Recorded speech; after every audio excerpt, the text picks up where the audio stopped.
E nós vamos conversar agora com o advogado, doutor em ciência política e membro do Instituto dos Advogados Brasileiros, Jorge Rubem Folena.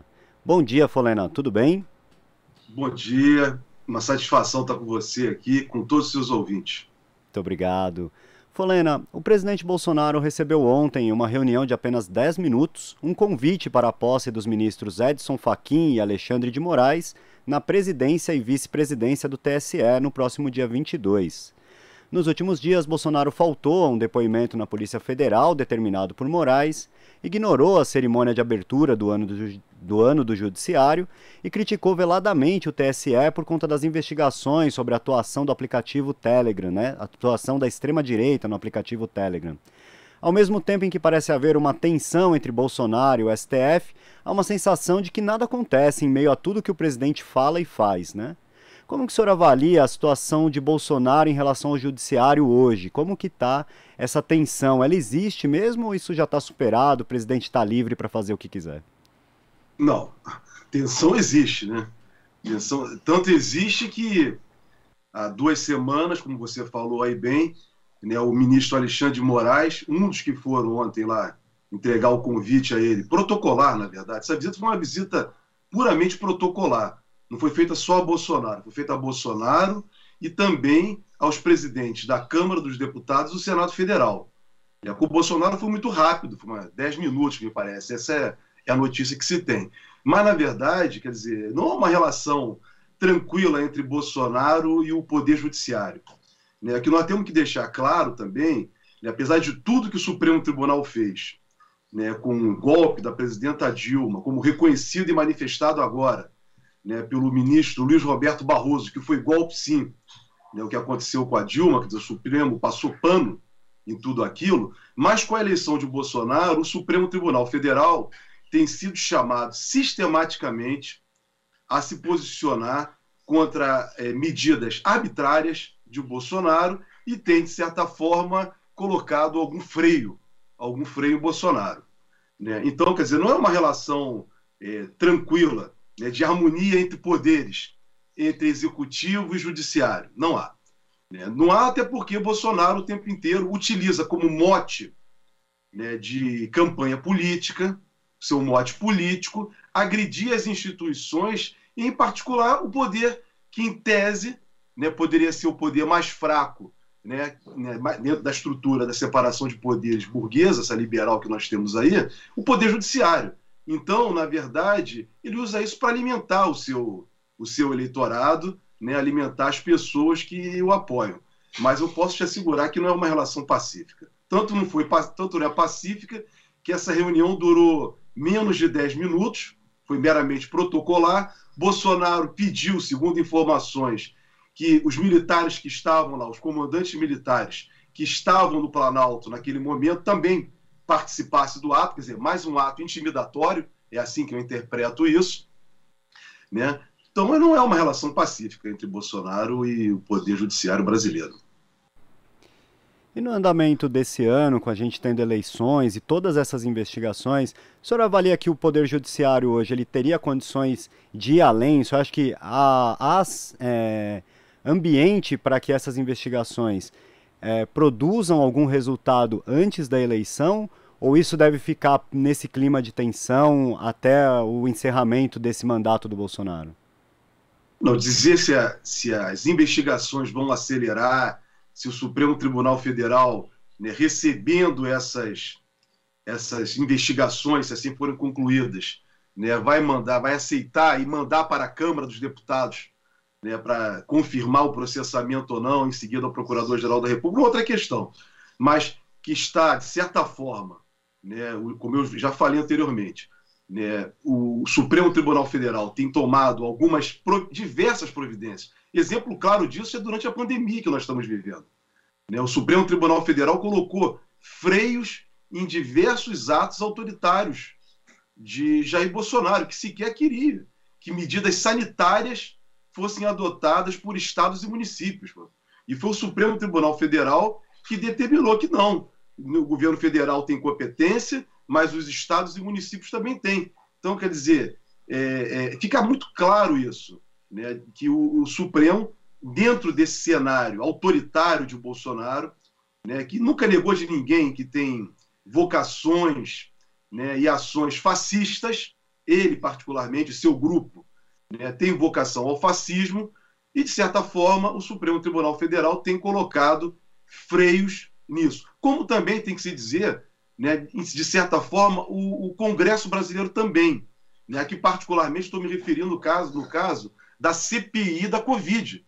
Nós vemos isso, a atuação, né, na investigação feita pela CPI da Covid, quando estava atuando ainda no seu campo de ação, diversos enfrentamentos, né, feitos ao Poder Executivo, e particularmente a Jair Bolsonaro, aos militares, né, desvendou, né, essa história de que militar não é corrupto, que é bom gestor. Então, de certa forma, eu não diria que as instituições no Brasil estão plenamente em funcionamento, eu não tenho essa visão otimista que alguns manifestam no Brasil. Mas, naquilo que se tem, né, elas estão, de alguma maneira, reagindo. Mas elas reagem, isso é importante esclarecer para os nossos aqui, internautas e ouvintes, o seguinte: elas reagem porque Bolsonaro ultrapassa os limites, né, dos interesses, né, da classe dominante brasileira, em alguns pontos. Então, ele entra em confronto permanente.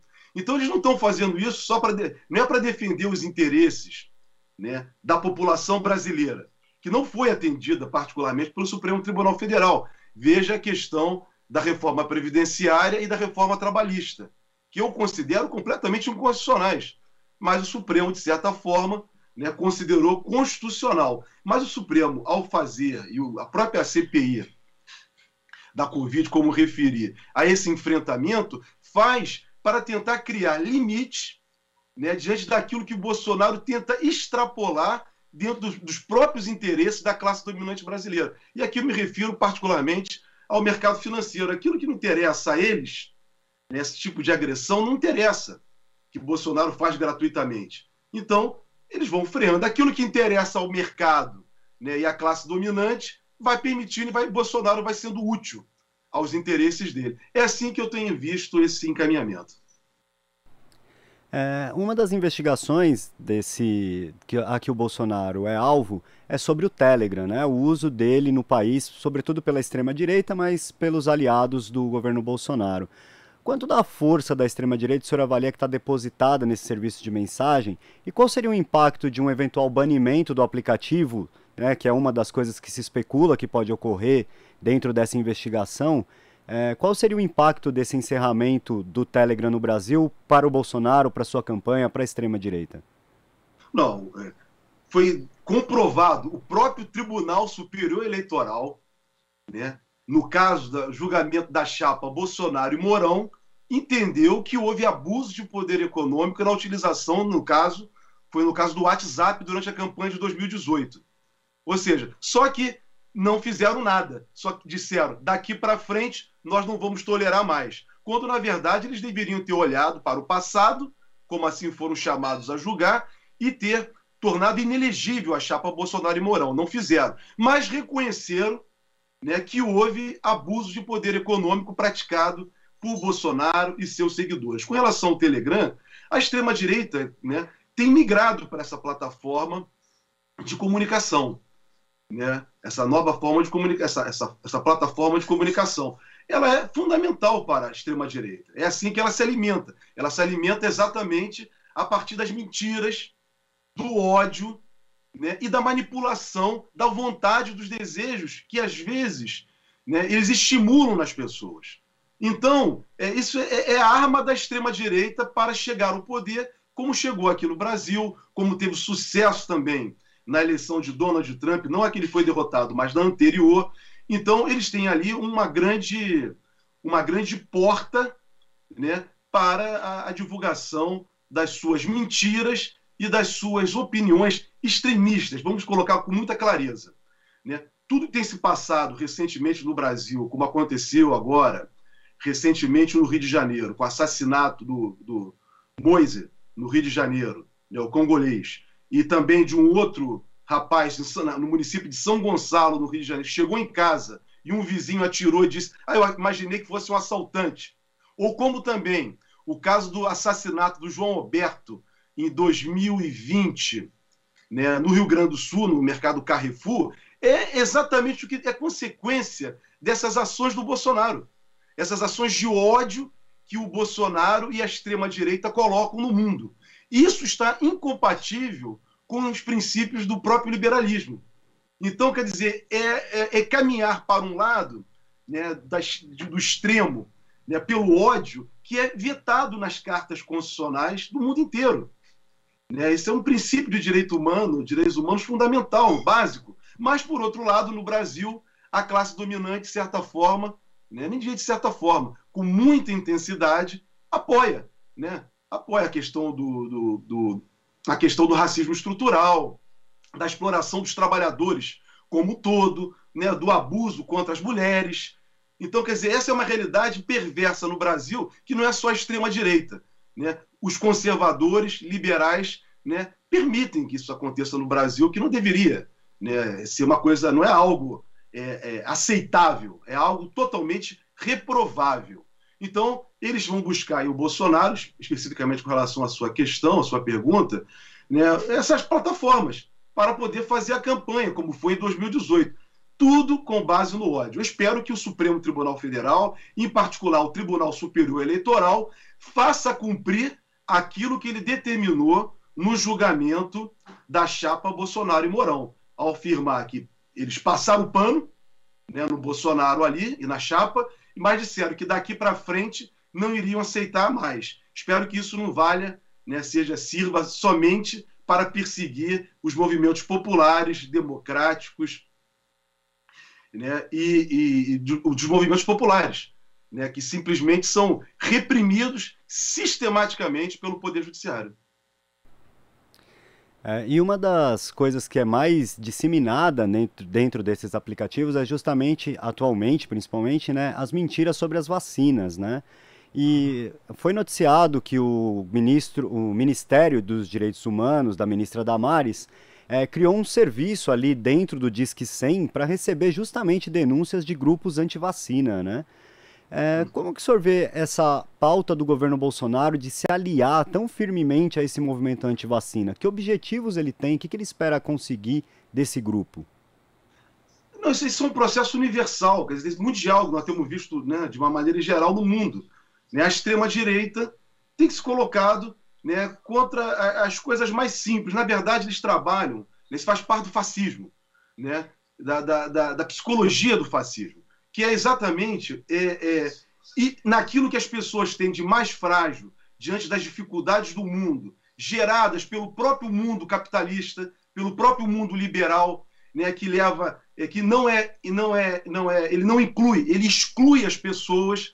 Então as pessoas são excluídas do mercado de trabalho, as pessoas estão empobrecendo e elas começam a culpar os seus próprios semelhantes, começam a culpar o avanço da ciência. Então, a extrema-direita, ela se vale exatamente disso, do fracasso das pessoas causadas pelo próprio sistema capitalista.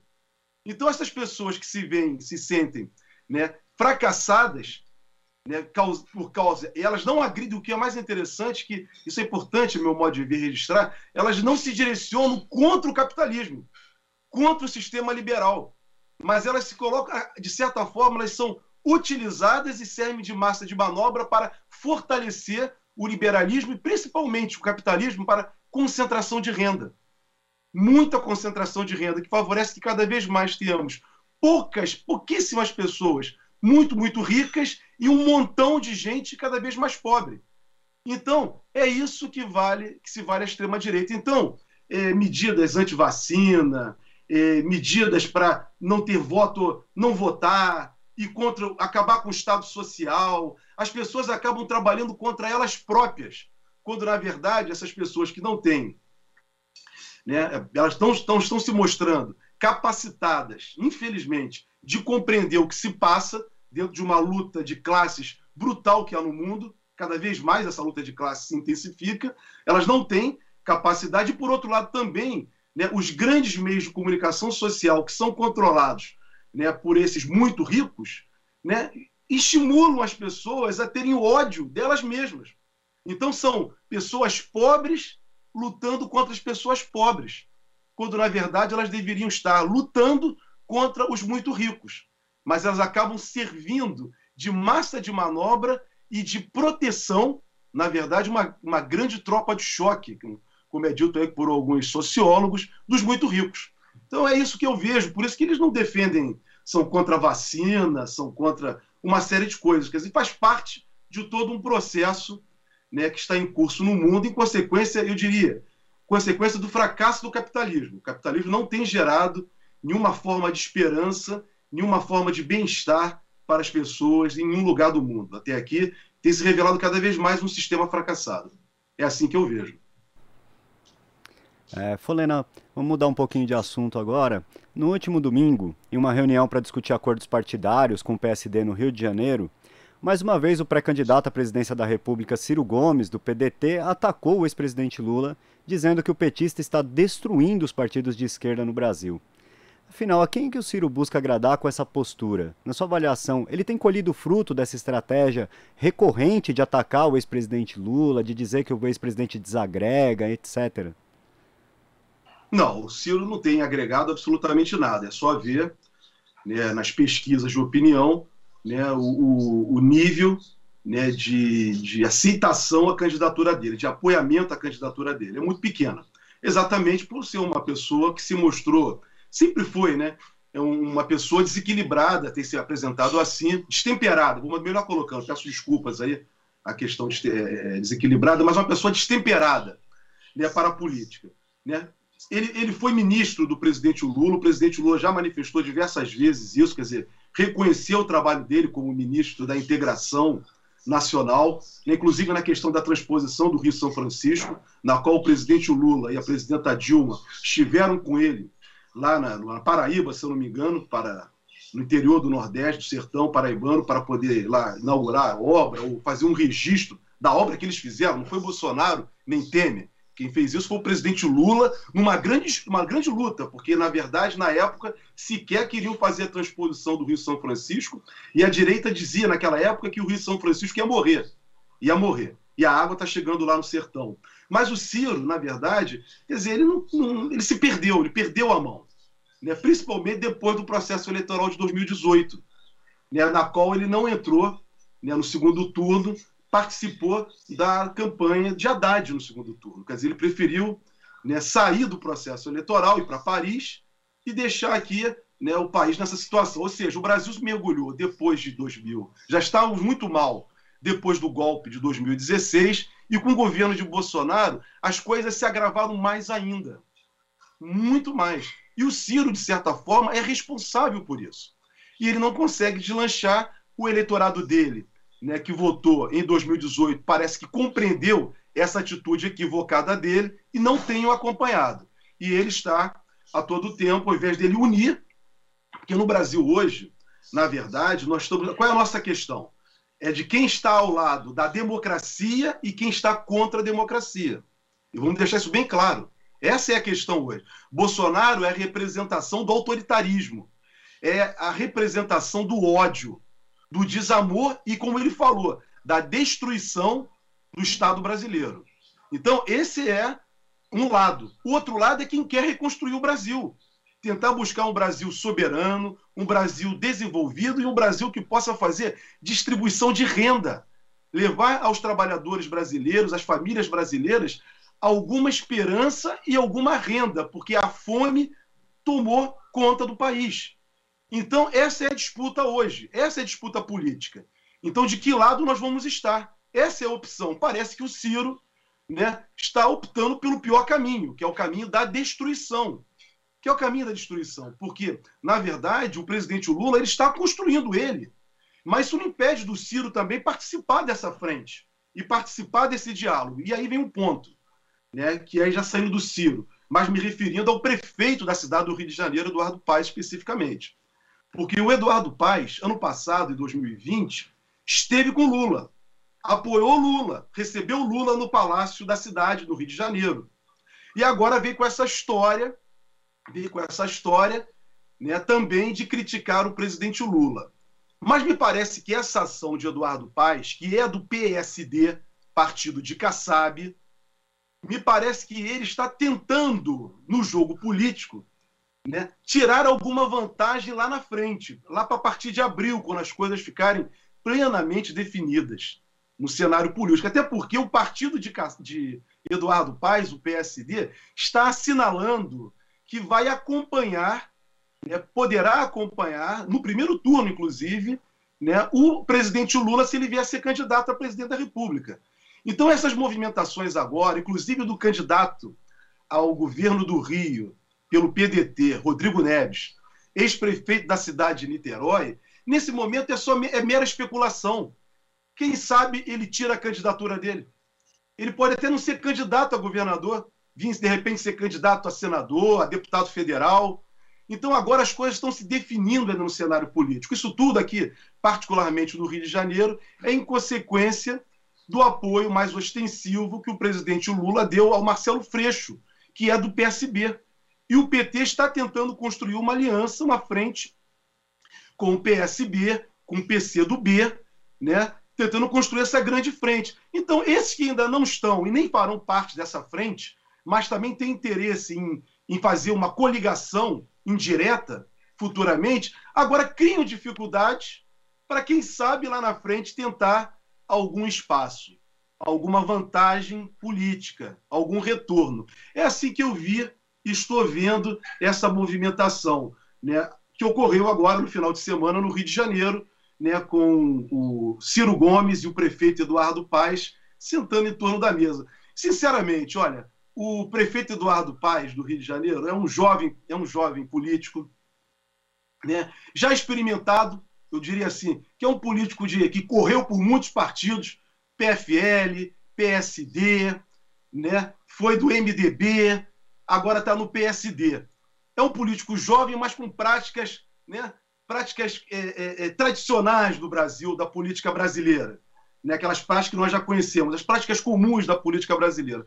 E parece que essa movimentação dele, de repente, é até direcionada a seu próprio partido, dizendo para o seu partido, me chamem, Kassab, me chama aí, que eu quero também fazer parte dessas conversas que você está tendo com o Lula. Está tendo conversa e eu estou de fora?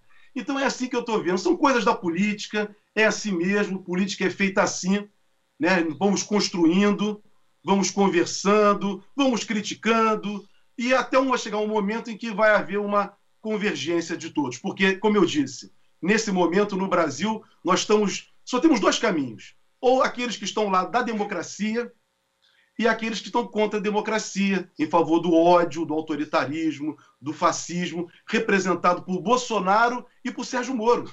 Sérgio Moro também é a representação desse fascismo muito perverso. Sérgio Moro, que é o autor aí do pacote anticrime que ele apresentou, mas não foi o que foi aprovado na Câmara dos Deputados, mas que dava a licença para matar por parte da polícia. Então, quer dizer, é um homem sem nenhum compromisso com os trabalhadores, sem nenhum compromisso com a democracia, um homem totalmente enrolado, está aí agora tendo que se justificar, mas não tem justificativa pelos rolos, né, que ele se meteu, foram rolos seríssimos que ele vai ter que se explicar, é o problema dele, ele que se justifique aí para o Tribunal de Contas e depois para a Justiça, se for o caso, mas é o lado que nós estamos no Brasil. Eu acredito que mais à frente, né, lá para final de março, abril, as coisas estejam claras e, quem sabe, até o próprio PDT, né, venha abandonar Ciro Gomes, como alguns deputados já chegaram a cogitar. Folena, quero agradecer aqui a sua participação no Jornal Brasil Atual. Tenha um bom dia. Muito bom dia para todos aí e uma semana, né, com muita luta, muita resistência para todos. Obrigado. Conversamos aqui com o advogado, doutor em ciência política e membro do Instituto dos Advogados Brasileiros, José Rubem Folena. Aqui você ouve as notícias que os outros não dão. Jornal Brasil Atual.